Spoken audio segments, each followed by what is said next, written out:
love driving on the road. Here's our first meal. Dito kami sa may, ano to? Lanes? Kape. In Mati. Davao Oriental. Stay kami dito till Monday.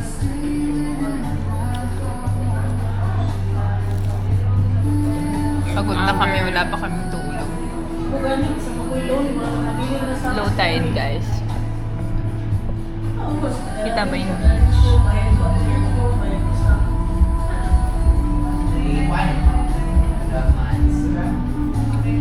Low tide.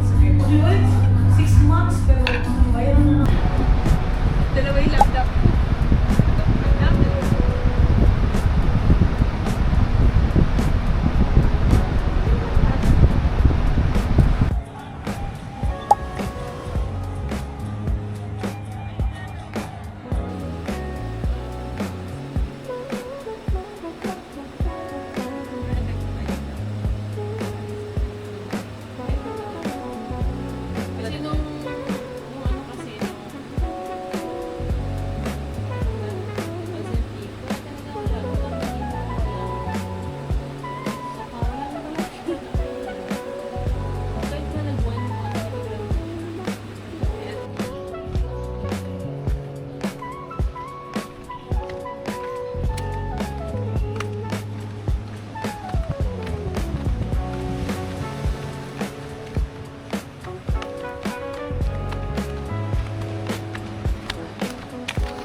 Andun na si Kuya sa malayo.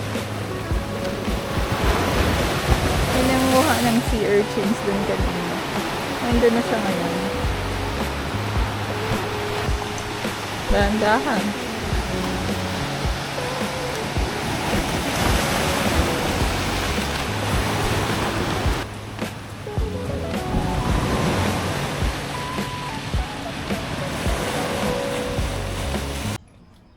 Mamimili kami ng dinner namin for later. It's 7 o'clock pa lang. Kakahatid lang sa amin nung motor na gagamitin. Yung kulong-kulong. yung kulong-kulong. Sabi nito, 500. Eto na siya, guys. Wow. Mank. Uy, baka yun si Kuya. Andun siya, oh. Andun siya. Saan yung motor? Okay naman. Oo. Ito yung gagamitin namin. Nakuha namin siya ng 500 per day. So, okay na din. Na we can use going around. Kasi, makita niya yung daan dito. Mamaya, pakita ko siya. Super rough road. And ito yung gamit naming car. Ano kasi siya mababa. So, minsan tumatama siya sa mga bato-bato. Kaya, we opted to rent a motorcycle na lang muna for today. Let's see kung saan tayo makakarating. Pupunta kami ng market. Magtitingin kami ng seafood. Kung anong meron dito. Okay. Sila pang mag-drive.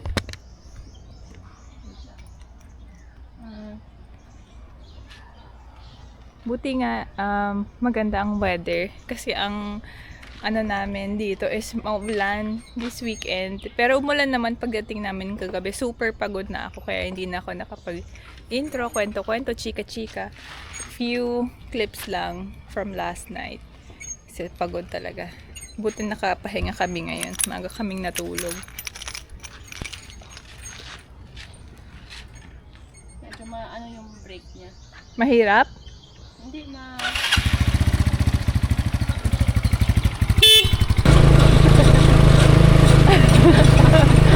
But parang hindi chinek ni Kuya na parang matatanggal pa ata yung makina niya.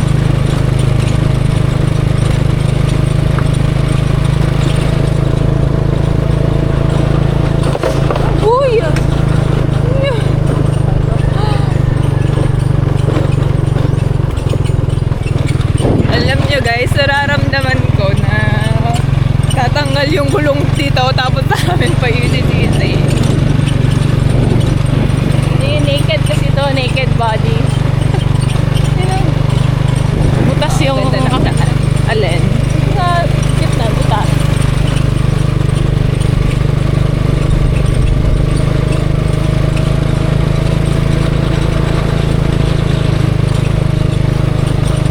O diba, wala man lang sementado na daan. Pero meron yan dun sa may main road pa. Parang ang nakita ko sa Google Maps, 7 minutes din siya na ganito ang daan. Dito ang ganda din, baka dito na lang pala ako mag-picture. Dinig naman.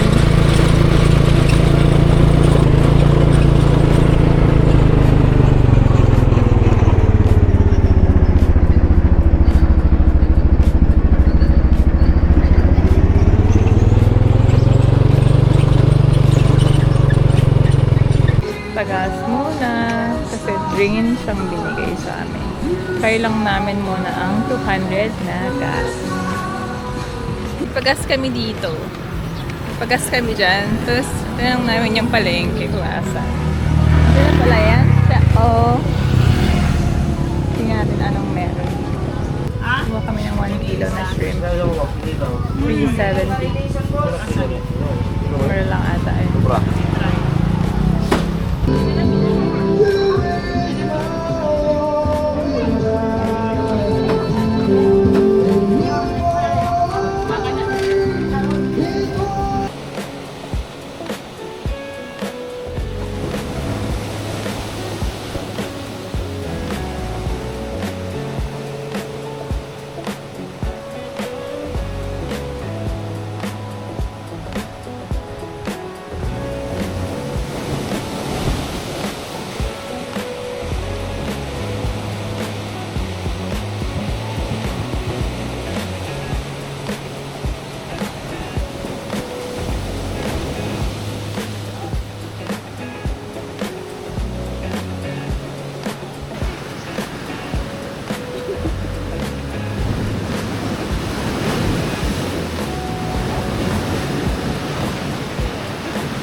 Tatapos lang naming mag pickleball.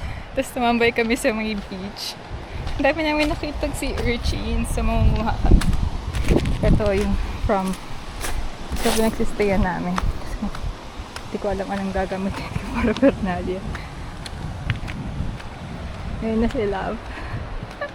Pinabantayan niya yung mga nakita naming sea urchins. Kasi nag-low tide na eh. Kapag high tide na yung mga water dyan. So, siguro nga dahil manguha tayo ng sea creatures. Parang si Tabudi vlog. Sino ba yun? Yung pinapanood ko ang vlog.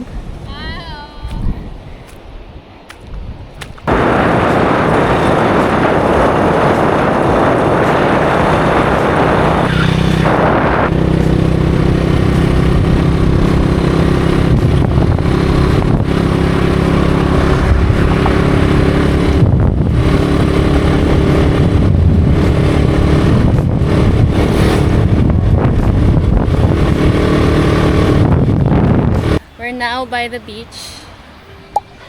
And, di ba kanina sabi ko pupunta kami sa may DSR. DSR. Kasi ang namin dito, pansin namin mga consumable yung entrance fee. Tapos nakakita namin tong resort dito. Walang bayad, maglalakbook ka lang. Hindi kasi sa DSR, you have to pay 190 pesos. Tapos pakita para mo yung to enter.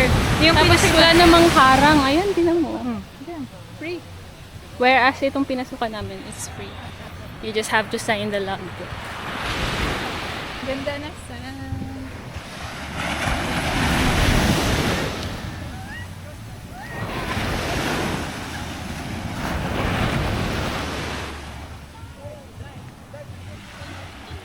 Ito.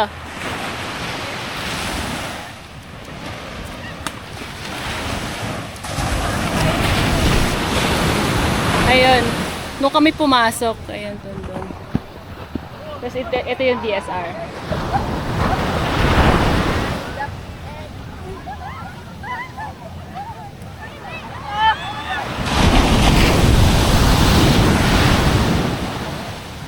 Turo mo yung may bayad. Ayun nga, ito yung 190 pesos.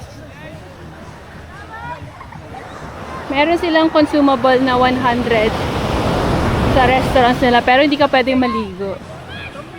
Kung maliligo ka, magbayad ka ng 190. Nasaan ang katarungan doon? Ayun, ganda doon, no? Ganda yung view doon, labo. May mountain. Hindi tayo, walang tao. Yeah.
We're gonna cook dinner. Hindi na kami lalabas kasi mahirap lumabas dito at napakadilim. So, andito kami now. I'm cooking buttered shrimp.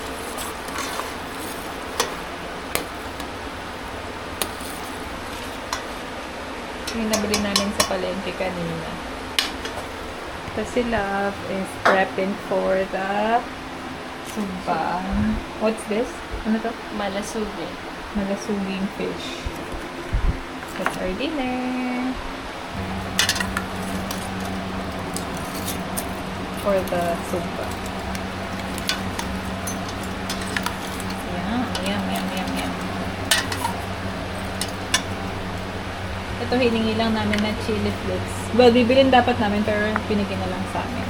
At napakaanghang yan.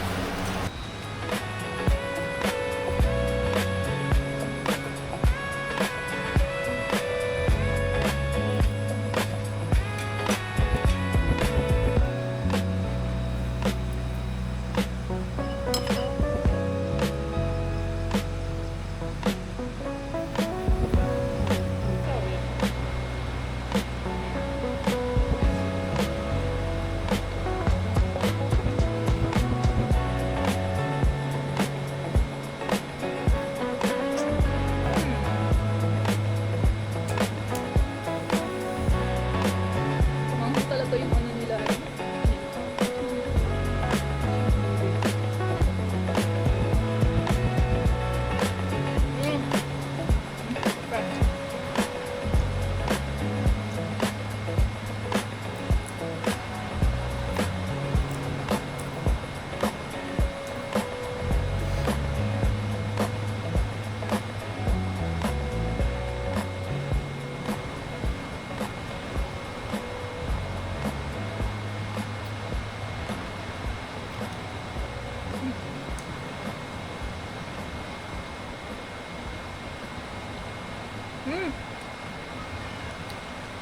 Ito fish.